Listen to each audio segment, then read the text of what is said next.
We're pressured, I think. We're so pressured on the way that we think how others perceive us. And that I think robs us of of this brave and bold life that we're meant to live.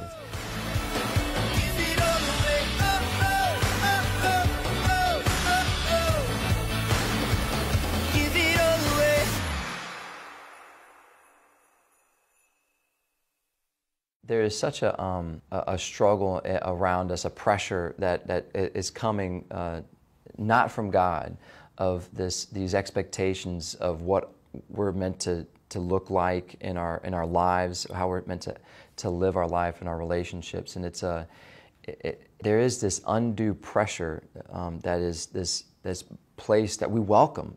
The thing is that it really is something that is from without, and we allow it in.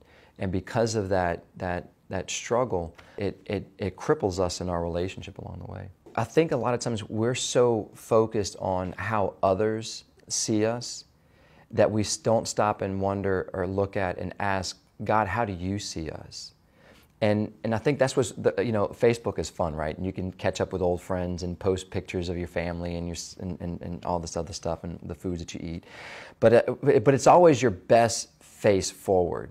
No one, for the most part, puts the shot of the kids. Like, we've got beautiful family pictures that we've posted, before. But if you just had maybe a couple seconds before that shot or a couple seconds after that shot, it wouldn't have gone on Facebook, because they would have quickly, at times, they can break down someone's crying, someone's upset, someone stepped on someone's toe, and the next thing you know, it's a whole different picture. And I think that, but we're afraid of that. We're afraid to present that out into the world, and we're afraid because we're pressured. I think we're so pressured on the way that we think how others perceive us, and that I think robs us of this brave and bold life that we're meant to live. That we're supposed to go out there in faith in Christ to be able to live our lives and not to be crippled by the pressures of the world and well, if I say this, then this person may think that, kind of a thing. Now, we got to be gentle, and we got to be compassionate, and we have to care for those types of things and be with love. But I think that if we look at in our relationship, there's times where we allow fear to guide us. We allow fear to prevent us from doing a lot of things in life because we're afraid of what others may think of us. Something that, whenever my wife and I, we have 5 children, right? And after we had, when number 4 came, 3 was like, oh, you were waiting for your boy. And then 4, they're like, okay, what's going on here? And then 5, they're like, oh, y'all are crazy.